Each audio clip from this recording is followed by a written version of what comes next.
3 দশকের বেশি একটা উন্নত বিশ্বের স্বাস্থ্য ব্যবস্থায় কাজ করা এবং শেষ 10 বছর সেখানে নেতৃত্ব দেওয়ার সুযোগ হয়েছে, সেটা আমাকে আজকে 4 মিনিটে বলতে বলা হয়েছে। চেষ্টা করব, জানি না ইনসাফ হবে কিনা। গত বছর 14,000 কোটি টাকা ফেরত গিয়েছে। এবছর আমাদের সরকার দ্বিগুণ করেছেন বাজেট। অতএব আমি মনে করি অর্থের কোনো কমতি নাই এখানে। সমস্যা হচ্ছে যেটা এসে গিয়েছে পরিকল্পনা, বাস্তবায়ন এবং কোঅর্ডিনেশনের। 80,000 পদ খালি আছে। গত বছর বেতন থেকে 2,000 কোটি টাকা ফেরত গিয়েছে জনবল তৈরি করতে, কিন্তু লক্ষ লক্ষ যুবক এখানে বেকার আছেন, শিক্ষিত যুবক। পরিকল্পিতভাবে জনবল তৈরি করতে সময় লাগবে এবং কিন্তু এখন যে জনবল আছেন, যদি স্টেক হোল্ডারদের সাথে, অনেকের সাথে আমি কথা বলেছি যেহেতু আমি এলাকায় অনেক সময় দেই, যদি তাদের কি সমস্যা এবং কি ব্যবস্থা হলে, কি সমাধান হলে তারা এলাকায় যে থাকবেন, এবং তাহলে কিন্তু আমাদের জনবল সমস্যার সমাধান করা যেতে পারে।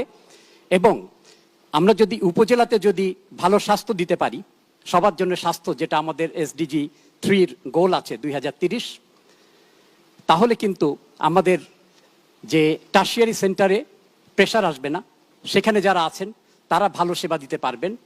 এবং আমাদের রেফারেল সিস্টেমটা, যেটার কথা হয়েছে, মাননীয় প্রধানমন্ত্রী বলেছেন, ইউকেতে আমরা দেখেছি রেফারেল সিস্টেমটা করতে পারলে যাতে সর্দি কাশি রোগী আমাদের প্রফেসররা না দেখেন, তাহলে কিন্তু তারা এখানে ডাক্তারদেরকে যাতে ট্রেন করতে সুযোগ পাবেন।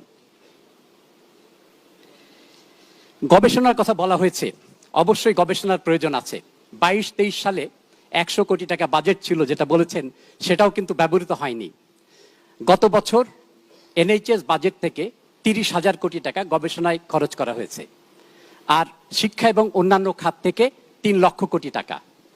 আমাদের সাথে কিন্তু ইউকের হেলথ সিস্টেমের অনেক সমন্বয় আছে, সিমিলারিটি আছে।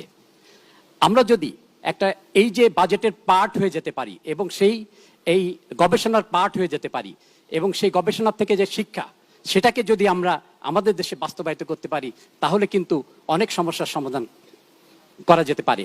5টা, আমি খুব, আমার সময় কম, 5টা আমি শুধু বুলেট পয়েন্ট বলবো।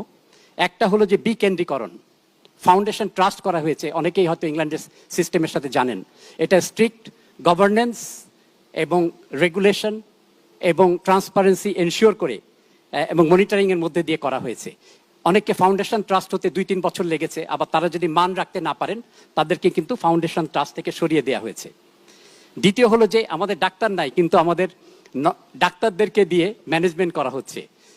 NHS বা বিশ্বের অনেক বড় বড় দেশের যেখানে উন্নত স্বাস্থ্য ব্যবস্থা আছে, সেখানে কিন্তু নন মেডিকেল লোকদেরকে ট্রেন করে তাদেরকে দিয়ে ম্যানেজমেন্ট করানো হয়। তৃতীয় হলো পেমেন্ট ফর সার্ভিস, এবং চতুর্থ যেটা মাননীয় প্রধানমন্ত্রী প্রায় বলেন, PPP, প্রাইভেট পাবলিক পার্টনারশিপ। আর সবচেয়ে আরেকটা পঞ্চম যেটা আমি বলি, যে স্বাস্থ্য মন্ত্রণালয় এবং সমাজসেবা মন্ত্রণালয় কিন্তু আমার মনে আছে 7 বছর আগে একসাথে করে দেওয়া হয়েছে। আমি শেষ করে ফেলছি যে মূল সমস্যা হলো কিন্তু একটা সংগঠনের হলো জনবল। আমাদের ডাক্তারদেরকে যদি আমরা ট্রেন না করতে পারি, তাহলে কিন্তু আমরা এগিয়ে যেতে পারবো না। ট্রেনিংয়ের ব্যাপারে আমার 3টা প্রস্তাবনা আছে, অত্যন্ত সংক্ষেপে। আমাদের প্রায় 500 জন ডাক্তার এখন ইউকেতে কাজ করেন, ঢাকা মেডিকেলের, এবং সারা বিশ্বে হিসাব করলে কিন্তু আরও প্রায় 1000। আমাদের কাছে এদের নাম্বার, আমার এই ফোনের মধ্যে মনে ম্যাক্সিমাম নাম্বার আছে, আর অন্যান্য মেডিকেলেরও কিন্তু অনেকেই আছেন। এখানে পাইলটের কথা বলা হয়েছে। আমরা যখন জুলাই যে 24-এর পরে, যখন তৎকালীন সরকার বললেন যে 5,000 রোগীকে বিদেশে নিয়ে যাওয়া হবে, তখন কিন্তু আমরা যোগাযোগ করলাম, বললাম যে আপনারা বিদেশে পাঠালে তো শুধু যে অর্থের প্রয়োজন তা তো নয়, তখন অর্থ দিতে চেয়েছেন, কিন্তু আমরা বলেছিলাম যে মডার্ন যে মেডিকেল ম্যানেজমেন্ট, তার একটা পার্ট হলো কেয়ার ক্লোজার টু হোম। মানুষ যদি আত্মীয় স্বজনের কাছে থেকে চিকিৎসা পায়, তাহলে কিন্তু তাদের সুস্থতা তাড়াতাড়ি হয়। এবং সবশেষে হলো যে আমরা যদি ওখান থেকে ডাক্তার নিয়ে আসতে পারি, তাহলে কিন্তু এখানে কমপ্লেক্স অপারেশন, তাহলে কিন্তু সেটা তারা ফার্স্ট হ্যান্ড দেখতে পারবেন। আমরা 25 জন ডাক্তার এখানে এসেছিলেন, ডক্টর মুস্তাফিজ অনেক হেল্প করছেন এবং 2 ডিজি আছেন, অনেক সমস্যা ছিল, তারা কিন্তু অনেক হেল্প করেছেন।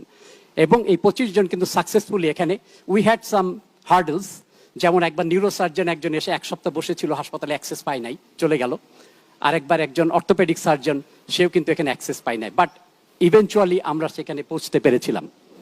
দ্বিতীয় যেটা আছে যে আমাদের ভিএসও সিস্টেম যেটা আছে বা থ্রেড সিস্টেম, যেটাতে আমাদের ওখানে কনসালটেন্ট হওয়ার আগে এনকারেজ করা হয় যে ডেভেলপিং কান্ট্রিতে যে কিছুদিন কাজ করে আসার, এবং এই সিস্টেমের মাধ্যমে কিন্তু কোনো অর্থ খরচ না করে আফ্রিকার অনেক দেশ সেখানে তাদের লোকাল জনবলকে ট্রেনিং করছে। আরেকটা সিস্টেম যেখানে আছে মালয়েশিয়া যেটা করে যে 5th ইয়ারে তারা ওখানে চলে যায়, 4 বছর মালয়েশিয়ায় পড়ে 5ম বছরে ওখানে চলে যায়, তাহলে সরাসরি তারা সিস্টেমে চলে যায়। প্ল্যাব করা অনেক কষ্ট, এখন যারা যাচ্ছে আমি জানি, এমটিআই বন্ধ হয়ে গেছে এই বছর। আবার তাতে করে যদি তারা দেশে ফিরে না আসে তখন তাদেরকে ওই টাকাটা দিয়ে দিতে হয় সরকার, যেটা তাদেরকে চিকিৎসার জন্য পড়ানোর জন্য খরচ করেছে। শ্রীলঙ্কা, পাকিস্তান এবং সৌদি আরব তারা কিন্তু শেয়ার্ড স্যালারি সিস্টেমে কাজ করে, সেখানে তারা ট্রেনিং করে আসে এবং তারা ফিরে আসে। তা আমি মনে করি এই 5টা যদি আমরা করতে পারি, এই 3টা যদি করতে পারি, তাহলে কিন্তু আমাদের মূল একটা সংগঠনের প্রাণ হলেন জনবল, আমাদের ডাক্তাররা। তাদেরকে যদি আমরা ট্রেন করতে পারি এই 3টার একটাতেই, এবং এখানে কিন্তু আমাদের সরকারের অর্থ খরচ হবে না। মাননীয় সংসদ সদস্য, জি আমি শেষ করে ফেলছি 1 মিনিটে। এখানে আমি বিরোধী দলের, কিন্তু মাননীয় প্রধানমন্ত্রীকে আমি 3টা কারণে পছন্দ করি। একটা আজকে বলবো, সেটা হলো যে উনি খুব অল্প সময়ে he has made some differences. লন্ডনে থাকার কারণে আমার মনে আছে সকল সরকারকে আমরা কিছু পরামর্শ দিয়েছি, কিন্তু দেশে আসার পরে ওনারা এত ব্যস্ত হয়ে যান যে সেটা ইমপ্লিমেন্ট হয় না। কিন্তু উনি 4 মাসেই এমন কিছু করেছেন, আমার বিশ্বাস উনি যদি একটু নজর দেন স্বাস্থ্য ব্যবস্থার কিছু বিষয়ে, তাহলে এখানে ব্রেক থ্রু হওয়া সম্ভব। সবশেষে আমি একটা কঠিন কথা বলে শেষ করব। আমি যখন এমআরসিপি সিএইচ এর কনভোকেশনে যাই, আপনার পছন্দ থেকে ভোটটা পেলেও সুবিধা হয়। তা যখন কনভোকেশনে যাই, কঠিন কথাটা এবার বলি, তখন বলা হয়েছিল যে আমাদেরকে বলেছিলেন যে আজকে একটা টিকিট দেয়া হলো তোমাদেরকে, your learning of journeying begins, now you do what you do, you know why you do. আর আমাদের দেশের পোস্ট গ্রাজুয়েশন হলো এক্সিট এক্সাম, আর ইংল্যান্ডে হলো entrance exam to post graduate training. এবং আমার সৌভাগ্য হয়েছিল 2008 থেকে 12 সাল পর্যন্ত, আমি যেহেতু পিডিয়াট্রিশিয়ান, যে পিডিয়াট্রিক্সের এই পোস্ট গ্রাজুয়েট কারিকুলাম তৈরি করার, এবং শেষ 2 বছর আমি একটা সাব কমিটির চেয়ারম্যান ছিলাম, এবং 12 সালে আমাকে ইংল্যান্ডে মেডিকেল এডুকেশনের উপর এক্সিলেন্স অ্যাওয়ার্ড দেওয়া হয়। আমার থেকে পরে ওইটা জিএমসি আরো অনেক সাব স্পেশালিতে নিয়েছে। আমি যখন বসেছিলাম স্টেজে, স্বল্পতার কারণে আমরা কি একটু আমি শেষ করে দিচ্ছি 30 সেকেন্ড।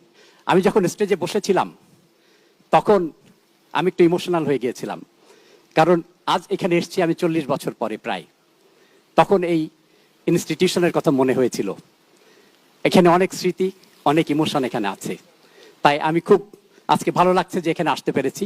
আর সবশেষে আমরা ডক্টর আলিম চৌধুরী হলের সামনে যে বলেছিলেন, আমরা যদি সমস্ত ভেদাভেদ ভুলে যাই, আমরা যদি একসাথে হয়ে, অনেকে আসতে চান আমার মতো বিদেশ থেকে, তারা আজকে রিটায়ারমেন্টের কাছাকাছি যাচ্ছেন, যদিও ইংল্যান্ডে 67 বছরের রিটায়ারমেন্ট হয় ডাক্তারদের, অনেকেই কিন্তু এসে এদেশের স্বাস্থ্য ব্যবস্থা তৈরি করতে, এদেশে অনেক ভালো ডাক্তার আছেন। আমরা যদি সব ভেদাভেদ ভুলে যাই, আমরা যদি এদেশের স্বাস্থ্যকে সবার জন্য স্বাস্থ্য 2030 করতে চাই, তাহলে মাননীয় প্রধানমন্ত্রীর নেতৃত্বে, স্বাস্থ্যমন্ত্রীর নেতৃত্বে এটা সম্ভব। এবং এখানে শুধু আমরা একা না, অনেকে হাজার হাজার ডাক্তার এখানে বিদেশ থেকে এসে, কনসালটেন্ট ভাড়া করা লাগবে না, এখানে ইনশাল্লাহ এটা করতে পারবো। সবাইকে ধন্যবাদ। ধন্যবাদ মাননীয় সংসদ সদস্যকে। সুস্বাস্থ্যের বাংলাদেশ গঠনে আমরা সবাই এগিয়ে আসব।